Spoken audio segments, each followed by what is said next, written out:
অতি সুন্দৰকৈ কৈছে যে আউৰ জীৱ সমস্তৰ বিবিধ সংসাৰ যেন তাকো কৈও প্ৰপঞ্চী আমাক। অকল মানুহৰ জীৱ আৰু মানুহৰ জীৱন সংসাৰ সম্পৰ্কে ক'লেই নহ'ব, অন্য জীৱবিলাক কেনেকৈ মানুহলৈ আকৌ জন্ম হয়, মানুহৰ পৰা অন্য জীৱলৈ কেনেকৈ যায়, সংসাৰৰ যিটো সুত বা সংসাৰৰ যিটো গতিধাৰা, সেই সম্পৰ্কে আমাক বিৱৰি পেলাই কোৱা। যাহাক জানিলে লোকে, যিখিনি কথা আপুনি আমি জানিলে, সমস্ত পাপত হন্তে, সমস্ত পাপৰ পৰা বিৰকতি হৈবেক সাক্ষাৎ, আমি সমস্ত পাপৰ পৰা বৈৰাগ্যতা লাভ কৰিব পাৰিম। যেতিয়া আমি সংসাৰৰ উৰণ বুৰণ গজন ভ্ৰমণ চাৰিমুঠি জীৱৰ সংসাৰৰ সুত সম্পৰ্কে আমি যেতিয়া জানিম যে কোনটো জীৱই কেনেকৈ কি জন্ম পায়, কোনটো জীৱৰ পৰা মানুহ হয়, এই কথাটো আমি যেতিয়া জানিম, তেতিয়া আমাৰ কি হ'ব, এই সংসাৰত সমস্ত পাপবিলাকৰ পৰা আমাৰ পৰিত্ৰাণ পাবলৈ সুবিধা হ'ব বুলি কৈছে। যে আউৰ জীৱ সমস্তৰ বিবিধ সংসাৰ যেন তাকো কৈও প্ৰপঞ্চী আমাক, যাহাক জানিলে লোকে সমস্ত পাপৰ হন্তে। কাৰণ আমি যেতিয়া কোনটো কৰ্ম কৰিলে মানুহৰ পৰা ইটৰ পানী হয়, ইটৰ পানীৰ পৰা মানুহ হয়, এই কথাকেইটা যেতিয়া আমি শাস্ত্ৰৰ পৰা জানিম, তেতিয়া আমি পাপ কোনটো পুণ্য কোনটো আমি গম পাম, আৰু তেতিয়া আমি পাপৰ পৰা মুক্ত হ'ব পাৰিম। জাত হন্তে হুয়া ভয় লোকে পুণ্য আচৰয় হেনকাল ঈশ্বৰৰ গতি। ইয়াত ভয় শব্দটোৱে ভকতিক বুজাইছে, ভয় শব্দটোৱে শংকাক বুজোৱা নাই। গতিকে যিজন ঈশ্বৰৰ প্ৰতি ভক্তিত সদয় হৈ মানুহবিলাকে যিজন ঈশ্বৰক ভকতি কৰে, সেই কালস্বৰূপ ঈশ্বৰৰ গতি সম্পৰ্কে আমাক কোৱা। এতিয়া আমি এটা কথা গম পালোঁ যে কাল মানে কি। আমাৰ বিজ্ঞানে যদি কয় কাল মানে হৈছে সময়, আৰু আধ্যাত্মিকতাৰ মাজেদি যদি চাওঁ, কাল মানে হৈছে পৰম পুৰুষ ভগৱন্ত। এতিয়া ভগৱন্ত যে প্ৰকৃততে কাল, এয়া অকল তৃতীয় স্কন্ধতে নহয়, প্ৰথম স্কন্ধত ঈশ্বৰেই যে কাল, এয়া চিনাকি কৰাই দিছে পিতামহ ভীষ্মই। কেনেকৈ? ও চিনাই বেলাগিলা ভীষ্মে মেলিয়া আঙুলি, এহি হে পৰম হৰি কালু আকে পুলি। মই প্ৰাণয়ে ৰুহেৰা হেন সময়ত নিজ ৰূপ ধৰি প্ৰভু ভৈলা হাবে কত। মোৰ জন্ম মৃত্যু নাই, মই অজ ব্ৰহ্ম, তথাপিতো মই এই ধৰাত অৱতাৰ লওঁ। সেইকাৰণে ভীষ্মই কৈছে যে মই তোমালোকক চিনাকি কৰাই দিছোঁ, যিজনে কেতিয়াবা তোমালোকক যুদ্ধত গৈ পেলাই ৰথৰ সাৰথি হয়, কেতিয়াবা তোমালোকৰ পৰা পৰামৰ্শ লয়, কেতিয়াবা তোমালোকক বুজাই দিয়ে, সেইজনেই হৈছে তোমালোকৰ সন্মুখত থকা কালস্বৰূপ পৰম পুৰুষ ভগৱন্ত। মই প্ৰাণ ত্যাগ কৰিম বুলি গম পাই, চোৱাচোন নিৰ্দিষ্ট সময়ত কেনেকৈ আহিছে। গতিকে এতিয়া কপিল প্ৰভুৰ দ্বাৰাও মাতৃদেৱহতীয়ে সেই কালস্বৰূপ ঈশ্বৰৰ গতি সম্পৰ্কে কহিওক বিভাগীয়া, যদি তুমি মোক ভাগ ভাগকৈ বুজাই কোৱা। যদি বাপ আছে দয়া, হে বোপা, যদি তোমাৰ মোৰ প্ৰতি অকণমান দয়া আছে, শুনি মই থাকোঁ সম্প্ৰতি, মই সেই কথাখিনি তোমাৰ পৰা শুনি থাকিব বিচাৰিছোঁ। আৰু কি বুলি কৈছে? অজ্ঞান আন্ধাৰৰ মাজে শয়ন কৰিয়ে আছে শান্ত হৈয়া জীৱ জগতৰ। যে আপুনি আমি প্ৰত্যেকে ভগৱন্তৰ মায়াৰ অজ্ঞানতাৰ মাজত ভাগৰুৱা হৈ পৰি আছোঁ। মহাপুৰুষ মাধৱদেৱে ঘোষাত কৈছে যে আমি যে ভগৱন্তৰ মায়াৰ অজ্ঞানতাত পৰি আছোঁ। কি বুলি কৈছে বাৰু? তোমাৰ মায়ায়ে মন মোহিয়াছে, হৰি হৰি হৰি হৰিয়ে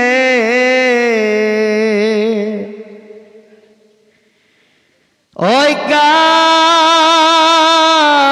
আন্ধাৰে পৰিয়া পাৰনা পাউৰা মৰা। ভগৱন্তৰ অজ্ঞান সৃষ্ট মায়াই আমাক আবদ্ধ কৰি ৰাখিছে। আমি ভাগৰুৱা হৈ পৰিছোঁ। সেই অজ্ঞান স্বৰূপ মায়াৰ পৰা উদ্ধাৰ কৰিবৰ কাৰণে তেওঁ কি কৰিলে? তাসম্বাক কৰি দায়া উদয় ভৈলাহা। তুমি যেনেকৈ ৰাতিপুৱাৰ আকাশত সূৰ্য উদয় হয়, ঠিক তেনেকৈ পৰম পুৰুষ ভগৱন্তও ভকতক সংসাৰৰ পথ দেখাওঁতা সূৰ্যৰূপে, যুগৰ পথ দেখাওঁতা সূৰ্যৰূপে প্ৰকাশিত হৈছে। গতিকে তেওঁ অৱতাৰ লৈ আমি কোন যুগত কি কৰ্ম কৰিব লাগে সেই পথটো সুন্দৰকৈ দেখুৱাই গৈছে। গতিকে এতেকে জানিলোঁ মই ইবাৰ সমস্ত লোক, উদ্ধাৰ কৰিবা কৃপাময়। এতিয়া দেৱাহতীৰ মন্তব্য যে মই এটা কথা গম পালোঁ, তুমি এইবাৰ গোটেই জগতৰ লোকসকলক উদ্ধাৰ কৰিবা। আৰু হয়ো ভগৱন্ত এই ধৰালৈ নাহিলেও হয়, তেওঁ অজব্ৰহ্ম, জন্ম মৃত্যু নাই, তথাপিতো তেওঁ কিয় আহে? জগতৰ লোকক উদ্ধাৰ কৰিবৰ কাৰণে। আৰু নিজকে ধন্যবাদ জনাইছে কেলে? হৰি মোৰ মহাধন্য, আছে অসংখ্যাত পুণ্য।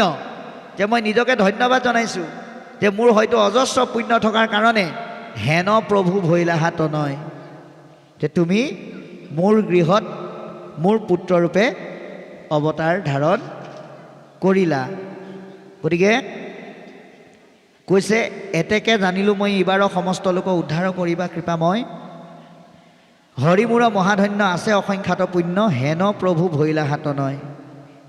গতিকে সেই পৰম পুৰুষ ভগৱন্ত তুমি যে মোৰ পুত্ৰৰূপে জন্মগ্ৰহণ কৰিলা, সঁচাকৈ মই ধন্য হৈছোঁ। মৈত্ৰেয় বুলন্ত সি মাতৃৰ সুন্দৰ বাণী, শুনি প্ৰভু কপিল ঈশ্বৰ। দেৱাহতী আইগৰাকীৰ ইমান সুন্দৰ সাত্বিক বাণী শুনি মৈত্ৰেয়ই বিদুৰক ক'বলৈ ধৰিলে, কাৰণ এই কথাখিনি মৈত্ৰেয় আৰু বিদুৰে পাতি আছে। কৃপায়ে পীড়িত হৈয়া, যে কপিল প্ৰভুৱে মাতৃ দেৱাহতীৰ ভক্তিত কৃপাধন্য হৈ মাতিলন্ত প্ৰশংসীয়া, আৰু সেই মাতৃক প্ৰশংসা কৰি কুশলক চিন্তিয়া লোকৰ, জগতৰ লোকসকলৰ কুশল চিন্তা কৰি এতিয়া মাত লগাব। কি ক'ব আমি শুনিম। কৃষ্ণ কৃষ্ণ। ৰাম ভগৱন্ত নিগদতি, ধন্য ধন্য মহামতি, মনোৰনন্দিনী মূৰ মাও, ভাল তজু ভৈলমতী সংসাৰত ৰিলায়াতি, তুষ্ট ভৈলো দেখি তজু ভাব, য়ে ৰাম শুনি উভা বিনিয়াবে,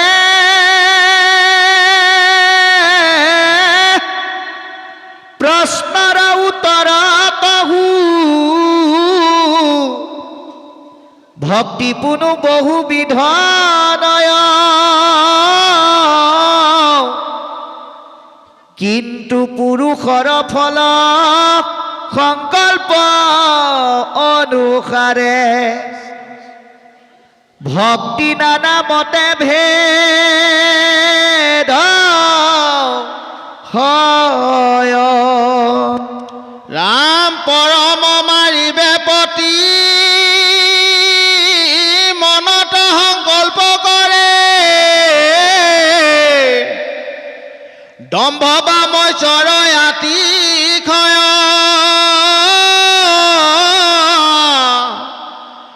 মতে ভক্তি মুত কৰিলে তামস হয় ক্ৰোধ ভেদ তিনিটা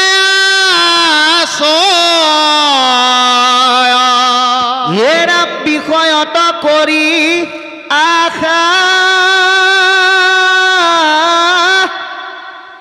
যশবা সহ্য চাৱে প্ৰতিমাত মহুক পূজয় ইতি নিপকাৰ ইটো ৰাজস ভকতি মাত্ৰ তজু আগে কহিলো নিৰ্ণয় ৰাম পাপ মূৰ শোক নাখো ভগৱন্ত শোক প্ৰীতি নহি অৱশ্যকে বিধি মানি ইতি নিপকাৰে ভক্তি কৰিলে হাৰ্দিক বুলি নিশ্চয় মই কহিলো বখানি কৃষ্ণ এতিয়া সুন্দৰকৈ ক'বলৈ যত্ন কৰিছে কি বুলি যে ভগৱন্ত নিগদতি শুনা মাও দেৱাহতী মনুৰ নন্দিনী মূৰ মাও ভগৱন্ত কপিলে কৈছে হে আই তুমি মনুৰ জীয়ৰী আৰু মোৰ মাতৃ ভালত তজু ভৈলা মতি তোমাৰ মনত ভাল ভাৱৰ উদয় হ'ল সংসাৰ তৰিলা আতি আৰু তুমি সংসাৰ তৰিবলৈ সক্ষম হ'লা তুষ্ট ভৈলো দেখি তজু ভাও আৰু তোমাৰ ভাৱ ভক্তিত মই সঁচাকৈ সন্তুষ্ট হৈছোঁ এতিয়া সেইখিনি আজি ভগৱন্তই কাক কৈছে আপোনালোকক কৈছে কাৰণ আপোনালোকৰ মনত সৎবুদ্ধিৰ উদয় হ'ল যাৰ কাৰণে আপোনাক সবে কি কৰিলে যে ভাল তজু ভৈলা মতি সংসাৰ তৰিলা আতি তুমি সংসাৰ তৰি গ'লা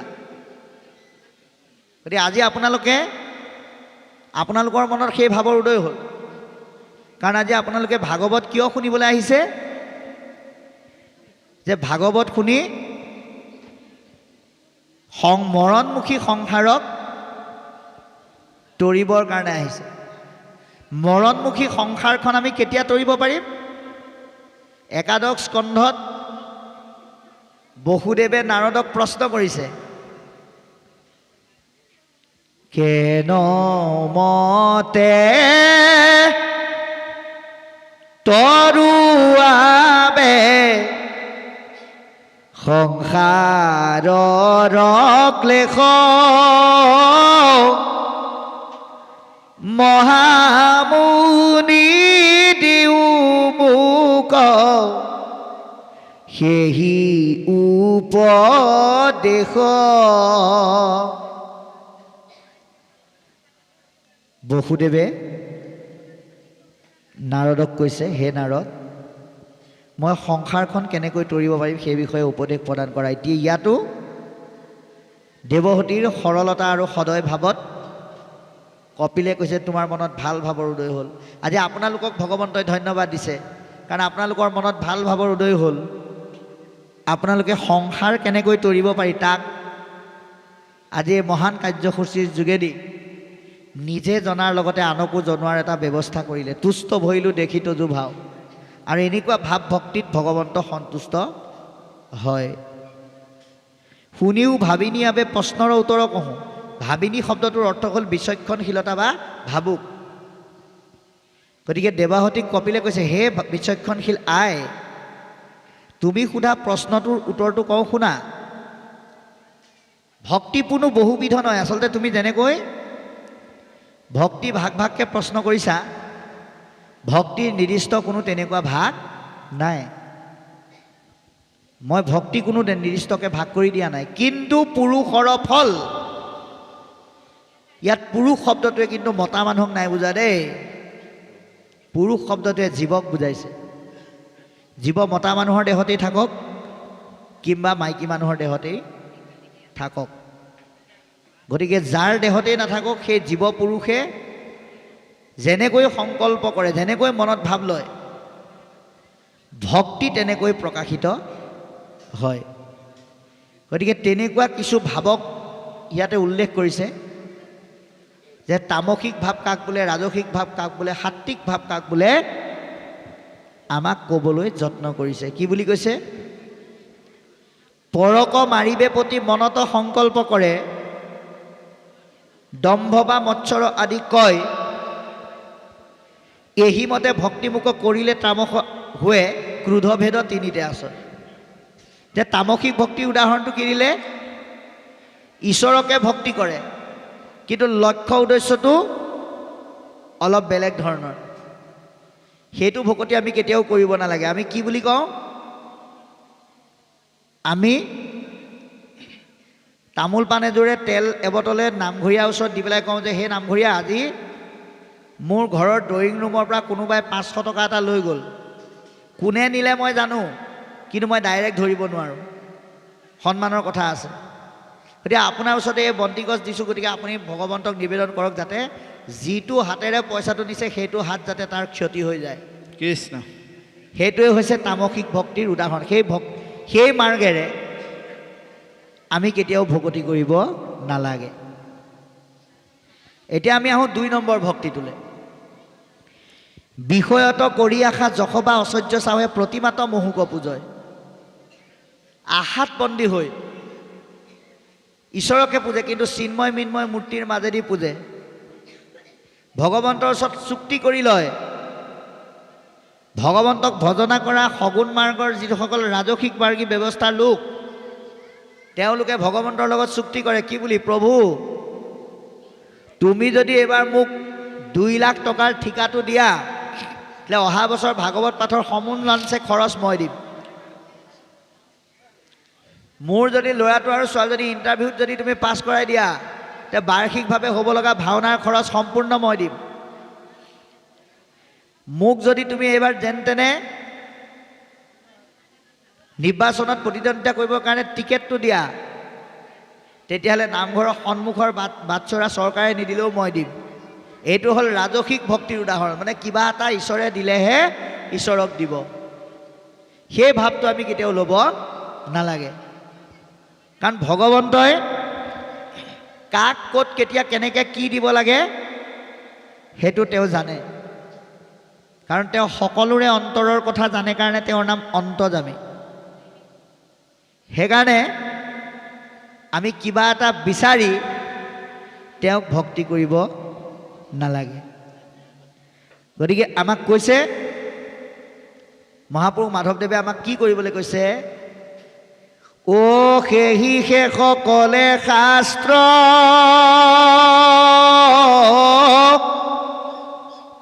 পঢ়িলে শুনিলে যিটো